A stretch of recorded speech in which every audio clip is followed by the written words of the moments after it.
राधे राधे। सबसे बड़ा सुख निरोगी काया, दूसरा सुख धन और माया, और इसके साथ साथ परम आवश्यक है अपने पापों से निवृत्ति।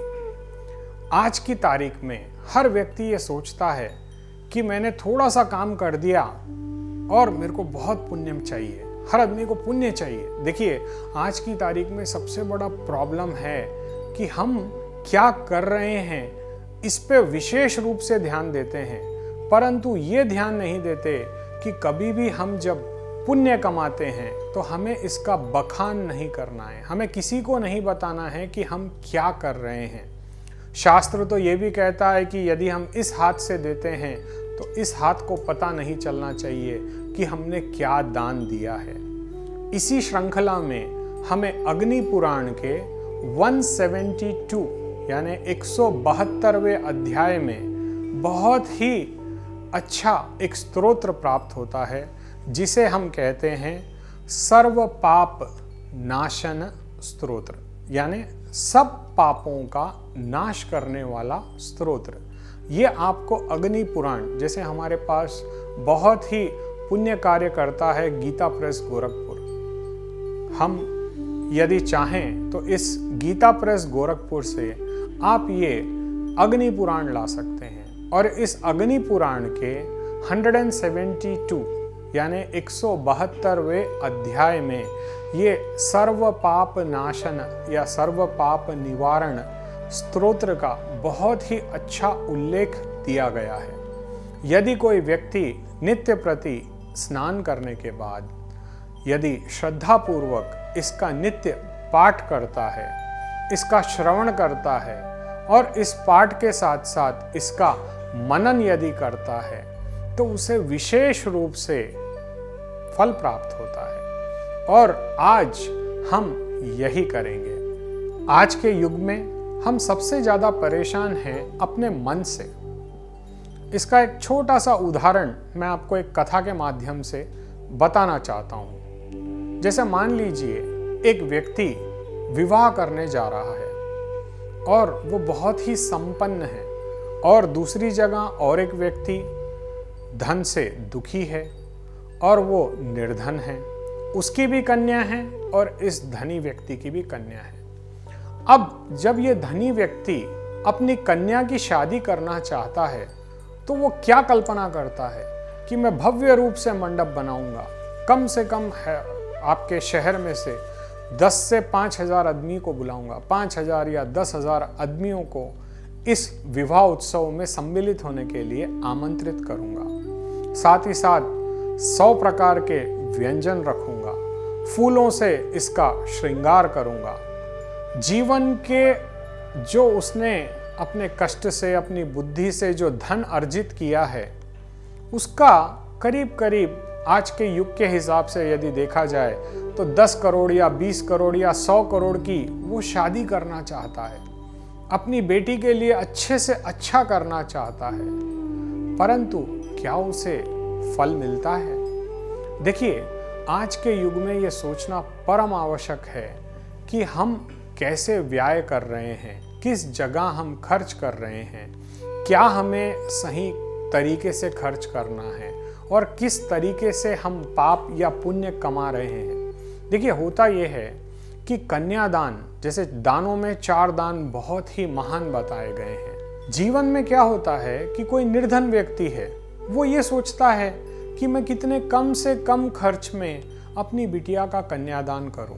देखिए, पुण्य के मामले में यदि देखा जाए तो दोनों बराबर से पुण्य कमा रहे हैं। मैंने आपको अभी अभी उल्लेख किया था 4 दानों का।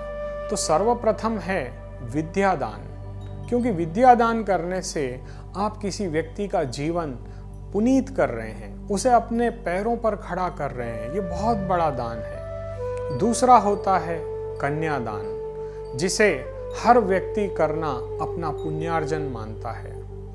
तीसरा दान होता है व्यक्ति का द्रव्य दान, यानी जिसे हम धन का दान, भूमि का दान या आप अन्न का दान भी समझ सकते हैं। ये सब सारे द्रव्यों में आते हैं, इसे हम द्रव्य दान कहते हैं। और चौथा और परम हितकर दान होता है अभय दान, जैसे मान लीजिए किसी का आरोग्य खराब हो जाए, सडनली कोई बीमार हो जाए, वो मरणासन तक आ जाए और आप किसी डॉक्टर के पास जाते हैं और डॉक्टर साहब कहते हैं कि आप निश्चिंत रहिए, ये ठीक हो जाएंगे, ये वापस स्वस्थ हो जाएंगे, तो एक डॉक्टर अभय दान देता है जिसे हम कहते हैं अभय, यानी भय मुक्त। ये सबसे बड़ी ज़रूरत इस युग की है।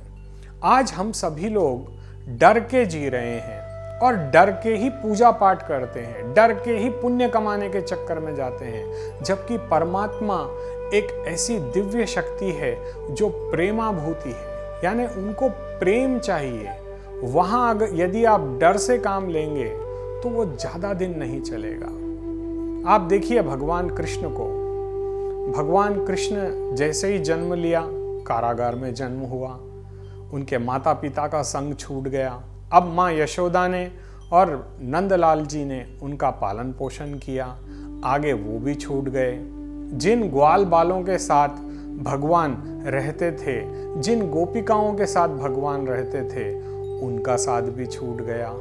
आगे चलकर उनके मित्रों का साथ भी छूट गया। जीवन में हर पल भगवान के सब कुछ छूटता गया। आखिर में प्राण तक भगवान ने छोड़ दिए।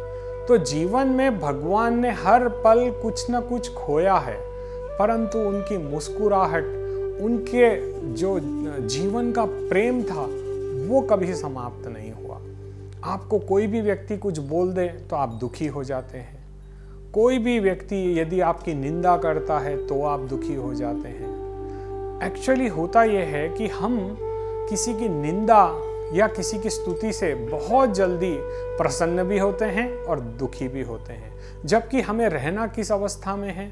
समभाव में रहना है। देखिए, जीवन में आपके लिए परम आवश्यक यही है कि आप अपने मन को संयमित करें, और मन से ही जीत होती है और मन से ही हार होती है। और ये मन बड़ा ही खतरनाक है। खतरनाक इसीलिए बोल रहा हूँ, ये हमारी भाषा में यहाँ पे कहता जाता है खतरनाक। एक्चुअली क्या है, ये बहुत ही भयावह है। होता ये है कि आप यदि मन से पॉजिटिव, कई लोग बोलते हैं कि पॉजिटिव रहना चाहिए, पॉजिटिव रहने से कुछ नहीं होगा। आपको अपना मन शुद्ध करना होगा, और मन तभी शुद्ध होगा जब वो परमात्मा के सानिध्य में रहेगा। जैसे आपका मन परमात्मा के सानिध्य को प्राप्त करेगा, वह निर्मल हो जाएगा, आपका स्वभाव भी बदल जाएगा, आपकी जीवन शैली बदल जाएगी, आपका बात करने का तरीका बदल जाएगा। जितना आप शांत रहेंगे उतना आपका मन आनंदित रहेगा, और आनंदित मन से यदि हम उस परमात्मा का चिंतन करें, यदि उस गोविंद का नाम लें, तो वो सबसे बड़ा पुण्य है। हमारे जीवन के समस्त संकटों का निवारण परमात्मा एक क्षण में कर सकते हैं। परमात्मा केवल हमारी परीक्षा लेते हैं, और परीक्षा भी तब तक होती है जब तक आप भक्ति में हैं। भक्ति से ऊंचा पद है शरणागति का। यदि आप शरणागति का मार्ग अपना लें और अपने मन को परमात्मा में समर्पित कर दें, और ये भाव रखें कि मैं ईश्वर का हूँ, ईश्वर मेरे हैं, और सभी के अंदर समान रूप से ईश्वर तत्व को पहचानने की कोशिश करें। किसी के साथ भी हम यदि संभाषण करते हैं तो अभद्र भाषा का प्रयोग ना करें, किसी का मन दुखी ना करें। हो सके जितना प्रेम से यदि हम कहें और वो व्यक्ति उसको समझने लग जाए, तो मान लीजिए आपके जीवन में हर पल आनंद ही आनंद रहेगा। अब सवाल ये उठता है कि हम अपने पाप और पुण्य, ये दो की श्रृंखला में व्यक्ति का सारा जीवन निर्भर करता है। देखिए, अधिक पाप भी बहुत परेशान करेगा, अधिक पुण्य भी बहुत परेशान करता है। तो इन दोनों को हमें बैलेंस करके चलना पड़ेगा, और बैलेंस करने के लिए आपको ये छोटे छोटे उपाय करने पड़ेंगे। अब सवाल ये उठता है कि हम अपने जीवन को आनंदित करें, और आनंदित करने के लिए सर्वप्रथम आपको इन सूत्रों का अभ्यास करना होगा। देखिए क्या होता है, मन को भी अभ्यास की ज़रूरत है। जैसे एक छोटा बच्चा जब स्कूल में जाता है, यदि हम उसे ABCD या कोई भी राइम्स यदि सिखाना चाहें तो आप क्या समझते हो, वो सीख पाएगा? नहीं। उसे फोकस करना होगा, उसे अपने मन को लगाना होगा, और मन को लगाने के लिए ही उसे नर्सरी क्लास में रखा जाता है। वैसे ही एक गुरु आपको एक दीक्षा देता है, क्योंकि देखिए जब तक आप किसी गुरु के सानिध्य में प्राप्त ज्ञान को अर्जित नहीं करेंगे, भगवान श्री कृष्ण भी संदीपानी ऋषि से ज्ञान प्राप्त किया। उन्होंने 64 दिनों में सारी 64 कलाएं सीख ली, जो कि असंभव है, जिन्हें सीखने के लिए सारी उम्र व्यतीत हो जाती है।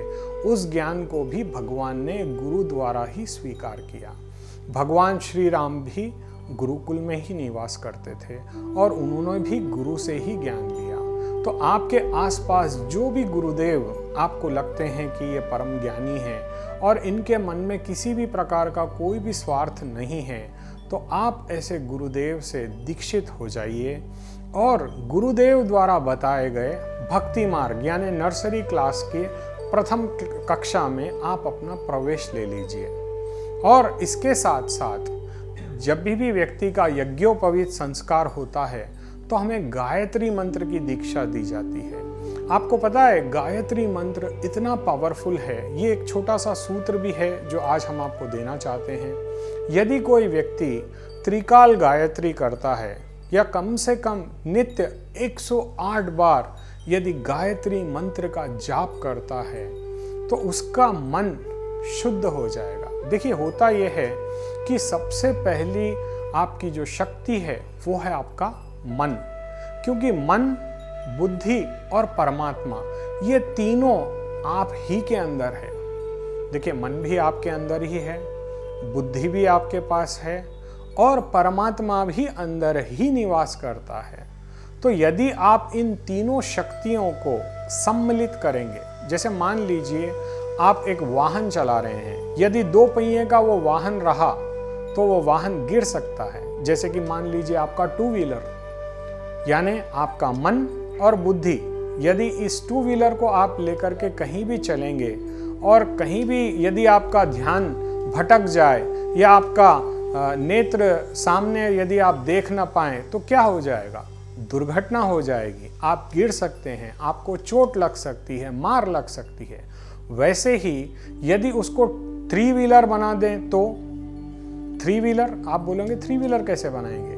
बुद्धि, मन, परमात्मा, बुद्धि, मन और परमात्मा, इन तीनों का ट्रायंगल यदि आप बना करके अपना जीवन जीते हैं तो ये मान के चलिएगा कि जीवन में कभी कोई निराशा नहीं हो सकती। जो आदमी नित्य प्रति इन तीनों का ट्रायंगल लेकर के चलता है, जीवन में हमेशा उसकी विजय होती है। क्योंकि देखिए आप किसी भी कार्य में हो सकते हैं, जॉब में, बिजनेस में, प्रोफेशन में, या आप सेल्फ ओरिएंटेड भी कोई बिजनेस कर सकते हैं। यदि किसी भी फील्ड में आप हैं और आप सक्सेस चाहते हैं तो इन ट्रिग्नोमेट्री यानी इन 3 पैरामीटर्स को आपको जोड़ के चलना होगा।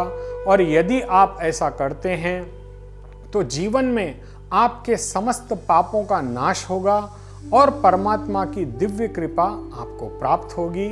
इसके साथ साथ अग्नि पुराण के 172 यानी 172वें अध्याय को भी नित्य अपने जीवन में सम्मिलित करके देखिए।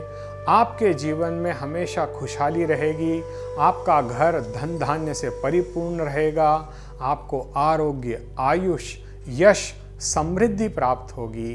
राधे राधे।